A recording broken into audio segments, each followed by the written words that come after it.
The first scream didn't come from a ride. Came from a woman. That's my reservation. She stole it from me. Her voice cut through the buzz of Main Street like a siren, snapping heads around as if fireworks had gone off too early. Oh, God. That woman. You know the type. Sunglasses bigger than her face. Phone clutched like a weapon. Lips pressed tight until they exploded into fury. Karen. And who was she pointing at? A girl. Barely 16. Clutching her phone like it was her lifeline. Shaking so hard you could almost see the screen quivering in her hands. The teen's family stood a step behind her. Confused. Embarrassed. Stunned. I swear. The tension felt like a storm cloud gathering right above the crowd. I could hear the whisper ripple through the line. What's going on? Did she really steal something? Karen stormed forward, heels clicking like gunshots against the pavement. Disney confirmed this spot belongs to me. She's using my name. I can prove it. The girl's eyes went wide. Her voice cracked as she whispered. No, I booked this months ago. It's under my mom's account. Her mom nodded quickly, holding up her phone too. But Karen didn't let anyone breathe. You little thief. Trying to scam your way into MY experience. Karen's shriek nearly drowned out the parade music playing faintly in the background. That's when a Disney security officer stepped forward. Tall, calm, with the kind of patience you could only earn by dealing with endless chaos in the happiest place on earth. His presence instantly shifted the air. Ma'am, he said firmly, voice even. Please step back. But Karen didn't. Oh no. She doubled down. You don't understand. These people are frauds. They're trying to ruin my vacation. I paid for this. The officer tilted his head. Gave her a chance. Do you have proof of purchase? The silence that followed was almost delicious. Karen faltered, fingers fumbling over her phone, swiping too fast, muttering under her breath. The girl's mom, though. She calmly pulled up her Disney app. Reservation glowing clear as day on the screen. Name, confirmation code, time slot, everything. The officer leaned in, glanced, nodded. This reservation belongs to them. And oh, Karen lost it. She stomped. She screamed. She pointed her finger like it was a dagger. No. They hacked my account. They stole it. Her voice hit a pitch that made a baby in line start crying. The girl flinched, whispering, Why is she doing this to me? You could hear the crack in her voice. My stomach twisted. This wasn't just an argument about a line. This was cruelty aimed like a spear at a teenager who had done nothing but show up with her family. Security squared his shoulders. Ma'am, if you continue, I'll have no choice but to escort you out of the park. The gasp that went through the crowd. You could feel the shift. Suddenly Karen wasn't the victim she painted herself to be. She was the spectacle. The villain in her own drama. Escort me. Karen shouted, her voice dripping venom. I paid thousands for this trip and you'll throw me out instead of these liars. The girl's mom finally snapped. How dare you attack my daughter like this? She's been dreaming about this for years. Her voice trembled, not with fear, but with the kind of rage only a parent can summon. The crowd clapped. Yes, clapped. For her. And the twist. Someone in the back pulled out their phone. Raised it high, recording the whole meltdown. Karen's shrieks. The proof. The security warning. It was all captured. A murmur went through the crowd. TikTok. Live stream. Karen's face drained of color as she noticed. She noticed. The officer's voice cut in again. Sharper this time. Final warning. Calm down, or you'll be escorted out immediately. Karen sputtered, puffing up like a balloon about to pop. But then, she cracked. Fine, fine, but you'll regret humiliating me. Her voice dripped with bitterness as she turned, muttering curses under her breath. Security didn't even flinch. He simply moved closer to the teen and her family. You're fine. Your reservation stands. Enjoy your day. The girl's eyes welled up with tears, relief flooding her face. She whispered, "Thank you." The kind of thank you that's heavy with all the fear and tension she'd been holding back. And Karen. She stormed off. But not before the crowd's whispers followed her like shadows. Entitled. What a disgrace. Can you believe her? What she didn't realize, what made the sting even more, was that the video spread. By the time she reached another corner of the park, people were already recognizing her. Pointing. Snickering. Karma had wheels and it was fast. Later that day, I overheard two cast members at a food stand whispering. Apparently, security had flagged her account. Any more incidents and her entire family's tickets would be revoked. Imagine that. Thousands wasted. All because she couldn't stand the thought of a teenager being happy. And the girl. She got more than her reservation. A cast member slipped her an extra fast pass for the trouble. A little sprinkle of Disney magic to erase the bitterness. Her smile when she told her mom, "We can ride Space Mountain twice now," was the real ending we all needed. But let me tell you, I still can't get the sound of Karen's screech out of my head. It's like nails down a chalkboard echoing against the cheerful Disney soundtrack. And yet, it's also the sound of poetic justice. Isn't it? Because in the end, Karen didn't just lose a fight over a reservation. She lost her pride, her reputation, and maybe even her whole trip. And all because she thought bullying a teenager would get her what she wanted. So tell me, wasn't it sweet watching karma move that fast? Thank you for listening, and don't forget to hit that subscribe button for more Wild Homeowners Association and Karen Justice stories on my YouTube channel. It was 3:07 in the morning when my phone buzzed hard. Not a polite buzz. Not a friendly, "Hey, you awake?" kind of buzz. This was the jarring, urgent tone that makes your stomach drop. I rubbed my eyes, glanced at the screen, and froze. Dispatch had flagged an incoming 911 complaint. Caller name? Brenda and Kelly Marsh, the Karen sisters from across the street. Oh, for crying out loud. I swung my legs off the bed, the cold floor biting my bare feet, and listened to the automated readout. The report was about a violent neighbor dispute and possible threats with a firearm. My neighbor dispute? That was news to me. And the firearm? Complete fiction. My jaw clenched. This wasn't just ridiculous, it was dangerous. Here's the kicker: I wasn't just their neighbor. I was the on-duty night supervisor for the county emergency response unit. That meant their little stunt had just put them directly under my authority. Oh, ladies, you picked the wrong night for this. Only 4 hours earlier we'd had words heated, yes, but nothing close to illegal. It started because I refused to sign their community statement against our HOA president. Why? Because every word in it was exaggerated or flat out wrong. They had typed it up, shoved it under my nose at the block meeting, and when I asked, "Do you have proof of any of this?" they both went quiet for a split second, then smirked. That's when Brenda leaned in, voice syrupy sweet but eyes sharp as broken glass, and whispered, "Proof is what you make it, dear." My stomach turned. The whole document looked forged: fake dates, fake signatures, made-up incidents that I knew for a fact never happened. If this thing got out, the HOA president could be hit with a lawsuit for fraud, and whoever fabricated it could be in serious legal trouble. I refused to play along. They didn't like that. Kelly slammed her notebook shut with a snap loud enough to make 2 people flinch in the back row. "Some people," she hissed, "don't understand community loyalty." Fast forward to 3 a.m. and here they were, trying to get me cuffed and hauled away like some neighborhood menace. I took a slow breath and radioed dispatch. "Patch the complainant through. I'll handle it." I could almost hear the operator's confusion. Lieutenant, you're the responding officer?" "That's correct," I said.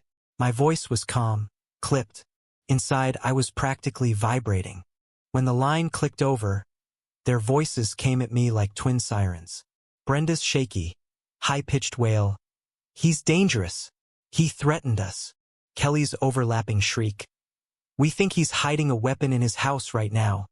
I waited until they ran out of steam, let the echo of their performance hang in the dead air.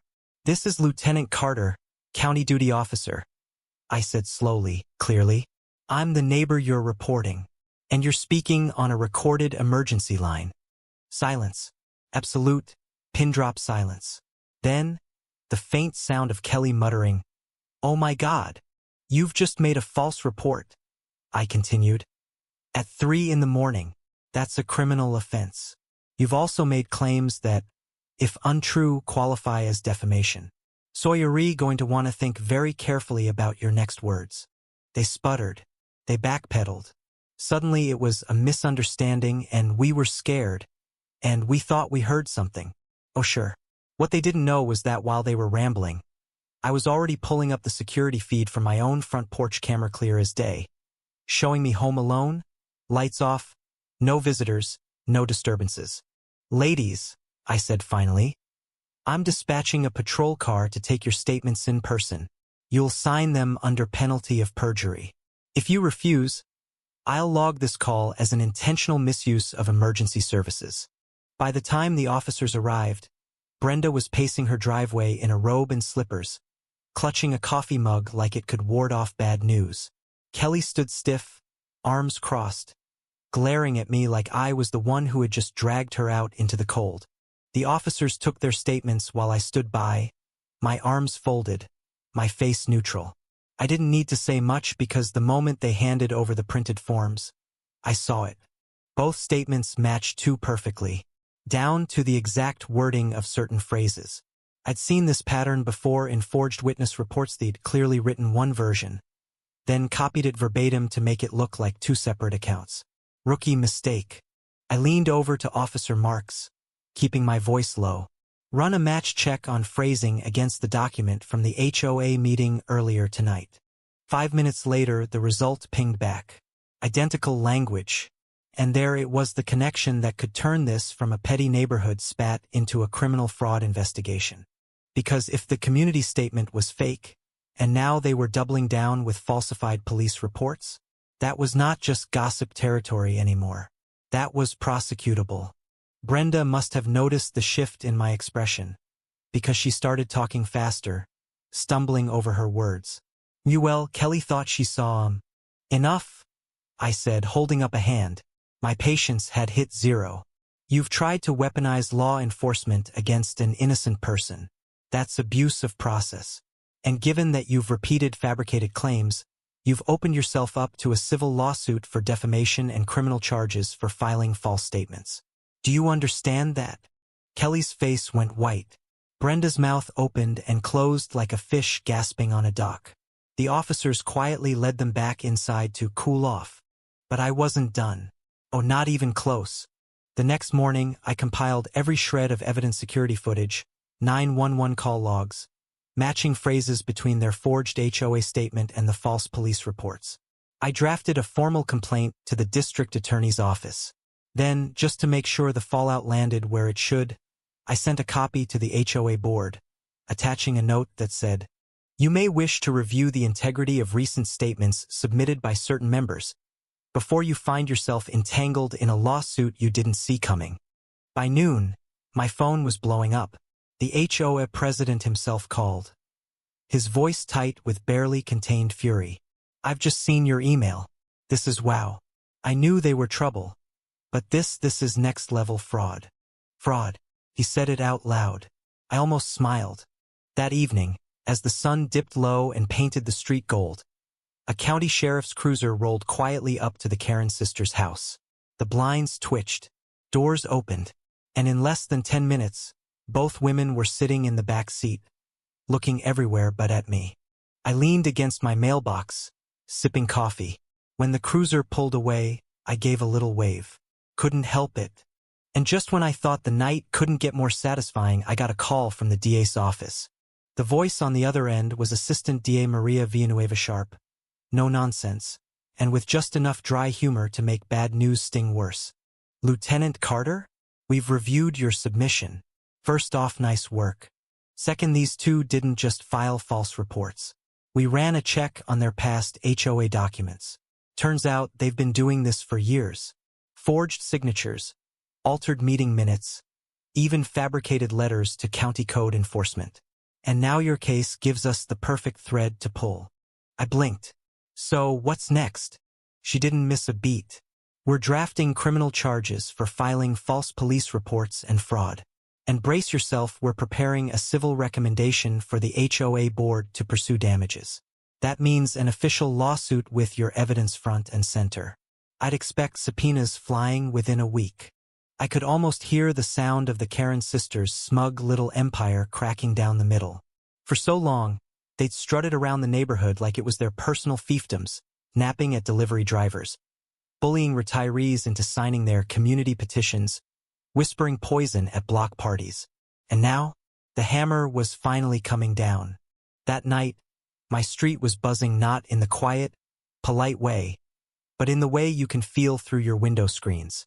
Neighbors were out walking dogs a little slower than usual, accidentally strolling past the Marsh house.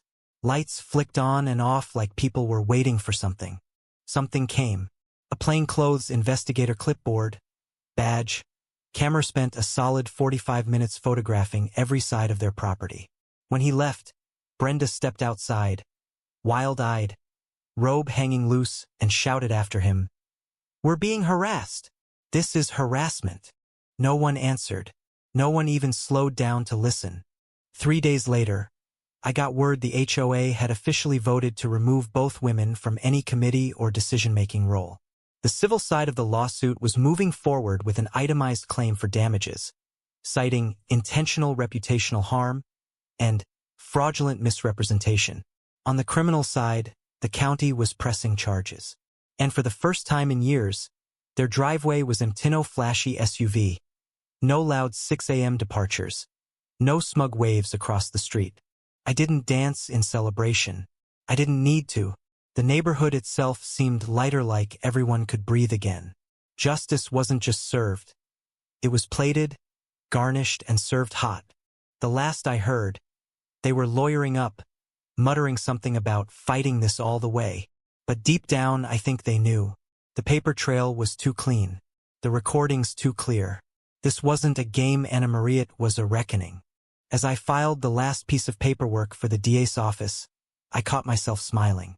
Sometimes, the best revenge isn't shouting back, it's quietly setting the stage so that when the curtain falls, the truth is lit in full, blinding clarity.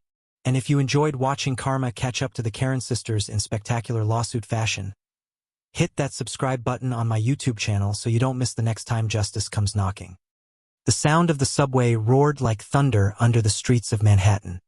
Steel wheels grinding against steel tracks, the screech echoing off the tiled walls. And right there, on a packed platform at rush hour, a middle-aged woman with a tight jaw and sharp eyes jabbed her finger into a man's chest and spat the words, "Move. This is my spot." My heart froze. Was she serious? The man didn't even flinch. He stood tall, broad-shouldered, posture straight as a flagpole, his backpack hanging off one arm. He was calm, eerily calm, like someone who'd seen worse than an angry commuter. And Karen, oh God, Karen wasn't backing down. Her voice sliced through the crowd. "You heard me. Don't stand there." The people around started shifting, whispering, pulling their phones out like they knew something ugly was about to explode. "Ma'am," the man said, his voice low, steady, almost too controlled. "There's no assigned spot on this platform. We all wait together." He might as well have poured gasoline on her fire. She snapped back with a shrill laugh. "Don't talk to me like I'm stupid. I've been riding this line 20 years. Everyone knows this is where the doors stop. This is MY Place." I swear, you could feel the air tighten. Someone coughed nervously. Someone else muttered under their breath, "Here we go." And just then, the train's headlight appeared in the tunnel. A blinding glow growing bigger, louder, closer. Karen's face twisted with fury. She hissed through her teeth, "Then I'll make you move." And she shoved him. Gasps exploded. A woman screamed. The man stumbled, just inches from the yellow line. Inches from death. My stomach dropped. Did she just try to push him into a moving train? But this wasn't some ordinary man. In a blink, he twisted his weight, planted his boots, and pivoted back with a speed that didn't match his age. He caught himself like it was second nature, turned and locked eyes with her. For the first time, Karen hesitated. You could see it. Her confidence cracked when she realized who she was dealing with. He leaned closer, his voice sharp but calm. Lady, I fought in Fallujah. You think you can rattle me? The crowd erupted, half shocked, half egging him on. Karen's face flushed red, but she doubled down. Don't you dare threaten me. I'll have you arrested. Assaulting a woman in public. And she screamed, so loud it cut through the screech of brakes as the train barreled in. But here's where fate twisted. A cop stepped off the arriving train. Uniform crisp, badge glinting, eyes scanning the commotion. And of course, Karen sprinted right at him. Officer, arrest this man. He just attacked me. He tried to kill me. The cop's eyebrows shot up, his gaze moving from her to the veteran, to the half-dozen phones already recording. The veteran didn't flinch. He raised his hands, palms open. Sir, this woman shoved me toward the tracks. I caught myself. Check the cameras. His voice carried a weight, controlled, respectful, but firm. Karen shrieked louder, pointing at him like a witch calling fire from the sky. Liar. He's dangerous. Look at him. He's violent. The officer sighed, deep and tired, like he'd heard this play out 100 times before. Ma'am, he said slowly, half this platform has you on video. You sure you want to go that route? The crowd murmured. Phones raised higher. People nodding, pointing. One guy shouted, we all saw you shove him. Lady. Another chimed in. Check the tapes. She almost killed him. Karen froze. Her eyes darted left, right, like a trapped animal. You could see her brain scrambling for a new angle.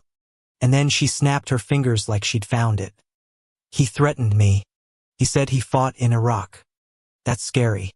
That's intimidation. The officer blinked, unimpressed. Ma'am, serving your country is not a crime. The platform went dead silent. And then, laughter. Not cruel, not loud, but a ripple of chuckles that cut sharper than any insult. Karen's face collapsed. She tried to scream over it, but her voice cracked. Stop laughing. Stop it right now. She stomped her foot like a child. The Marine shook his head, almost pitying her.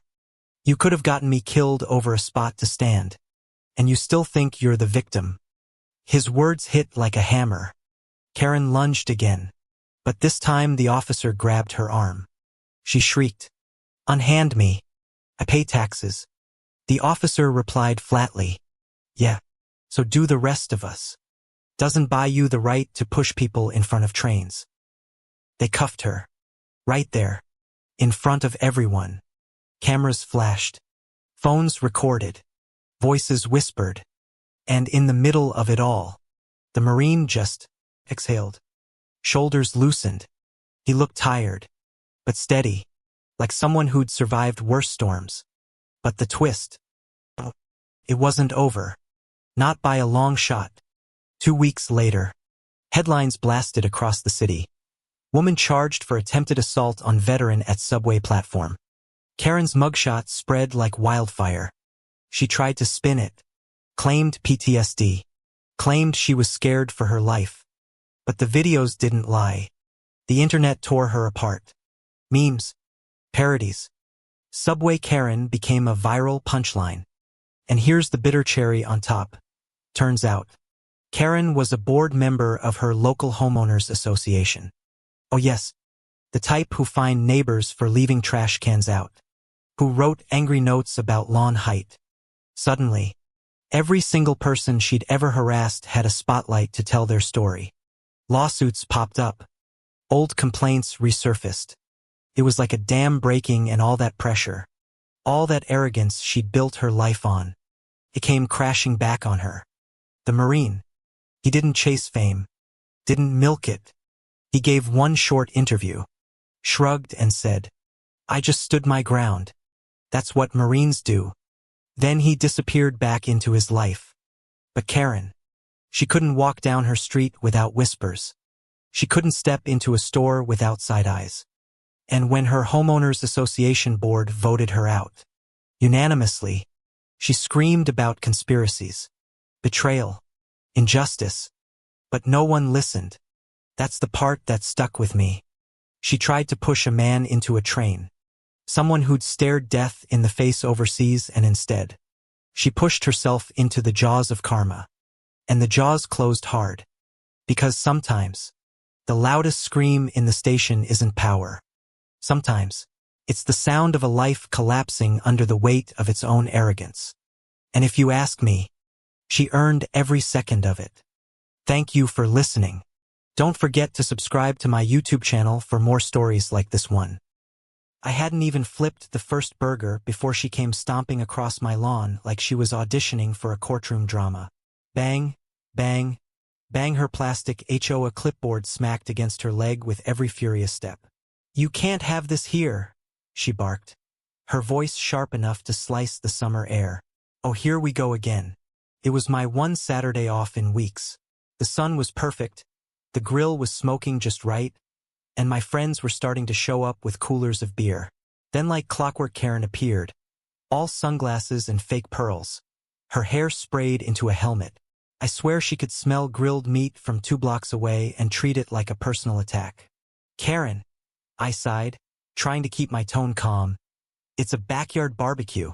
I'm not throwing a rave." "You're violating community regulations," she shot back, shoving a paper in my face. It had the HOA letterhead Ando. Of course, half the words were underlined in angry red pen. She had even circled a section about outdoor fire hazards, like she'd just cracked the Watergate scandal. The thing is, my grill was gas, brand new, and fully compliant. But compliance was never the point with her. No, Karen thrived on drama, the kind where she gets to play sheriff, judge, and executioner all in one. I noticed something weird, though. The official paper had a signature from our HOA president, except it wasn't his handwriting. I'd seen his notes before, sloppy cursive, a little loopy. This, neat, stiff block letters. My gut twisted. No way. Did she actually forge this? "Karen, did you even—" "I'm calling the police," she interrupted, already fishing out her phone like she was drawing a weapon. "You'll be fined and possibly charged. This is a safety issue." The neighbors were peeking over fences now, phones out, whispering. One guy muttered, "Oh, she's doing it again," under his breath. By the time the police cruiser rolled up, Karen had worked herself into a breathless monologue about how my barbecue was spewing dangerous fumes, violating fire codes, and creating a public hazard. She even claimed she saw sparks shooting into the air. "Yeah, gas grills don't do that, but sure, Karen." The 2 officers stepped out, one tall and stone-faced, the other younger, already suppressing a smirk. They took in the scene. Me holding tongs, a burger sizzling on the grill, my friends awkwardly holding solo cups. Karen stood there like she was presenting Exhibit A in a high-profile lawsuit. "Ma'am," the tall officer began, "you say this is an HOA violation?" "Yes," she snapped. "It's right here in the letter."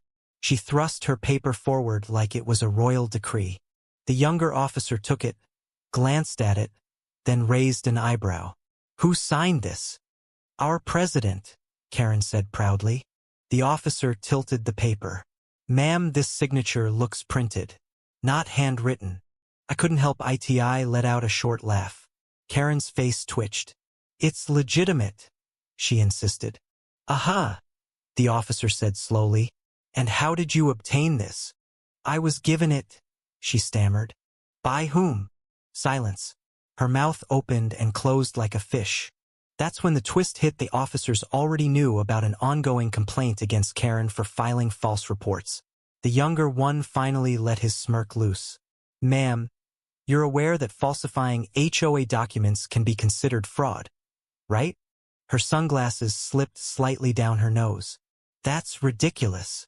The tall officer radioed something in, then turned to me. Sir, you're fine to continue your barbecue. Just maybe keep the heat under control. Karen exploded. What? You're letting him? Ma'am. The officer cut her off. Step over here, please. They walked her to the side of the driveway, talking low, but the tone was unmistakable stern. Official. 5 minutes later, the younger officer returned with my grill cover. She tried to pull this off and slash it, he said, shaking his head. You're kidding, I said, my jaw actually dropping. Nope, that's vandalism. He didn't bother lowering his voice when he turned back to her. Ma'am, you're getting a citation. The look on her facio, if I could frame it, I would. Wide eyes, flushed cheeks, a tiny twitch in her jaw. The neighborhood grapevine was about to have a feast. The officers left with her still sputtering about negligence and standards. But I just flipped another burger, heart pounding with the adrenaline of pure, sweet vindication. The neighbors stayed longer than planned that day, laughing, eating, clinking bottles. Every so often, someone would mimic Karen's voice saying, "Fire hazard," and the whole yard would burst out laughing. But the best part? 2 days later, I got an email from the real HOA president. He apologized for Karen's behavior, confirmed that she had no authority to enforce anything, and get this, admitted they were reviewing possible removal of her from the board due to misconduct. I leaned back in my chair, reread that line 3 times, and just smiled. Oh, Karen, you wanted to shut down my barbecue? Congratulations, you just cooked your own goose. I thought that would be the end of it. Silly me. 3 days later, a thick envelope showed up in my mailbox, no return address, just my name typed in bold. Inside, a notice of intent to sue. Oh, she really went there. Apparently, I had caused her emotional distress by harassing her in front of neighbors and defaming her reputation. I actually laughed out loud. Harassment? The only harassment was her trying to rip my grill cover like some HOA ninja. But here's the kicker, this so-called lawsuit was typed on the same letterhead as her fake HOA warning, complete with another block letter signature from our president. I almost wanted to frame it just for the comedy. I didn't even bother calling her. Instead, I drove straight to the HOA office and handed the papers to the real president. His reaction, a slow whistle and a muttered, "She's finished." Turns out, not only had Karen forged multiple documents over the past year, but she'd also submitted bogus incident reports to our insurance provider claiming damages that never happened. That, my friends, is insurance fraud. And in our state, it's a criminal matter. By Friday, the gossip had turned into a roar. People saw her getting served actual legal papers, this Timmy, on her front porch. The deputies didn't even try to be discreet. They parked right in front of her hydrangeas, lights flashing. The lawsuit wasn't from me. It was from the HOA itself, backed by their insurance company. The charges? Forgery, fraud, and vandalism. Oh, and they were demanding reimbursement for every bogus claim she'd filed. I'd be lying if I said I didn't peek out my blinds and watch. She stood there in her robe, hair wild, shouting at the deputies. One of them just pointed to the papers, then to her mailbox, and walked away. The slam of her door was loud enough to make my dog bark. From that day, the neighborhood changed. People started BBQing more, almost like a celebration of our collective freedom. Karen's house? Shuttered most of the time. Her pearls and sunglasses never made another patrol across my lawn. A month later, word got around that she'd settled out of court, rumor had it for a painful sum. And the cherry on top, she lost her HOA board position permanently. One sunny Saturday, I fired up the grill again. The hiss of the gas and the sizzle of the burgers sweeter than any song. My friends came over, laughter spilling into the street. Someone raised a beer and toasted. To Karen, may her lawsuits always backfire. I just grinned, flipping a burger. Amen to that. If you want to hear more wild, real-life HOA drama stories where Karens forge, fake, and fail spectacularly, make sure you hit that subscribe button on my YouTube channel. You won't want to miss the next lawsuit twist.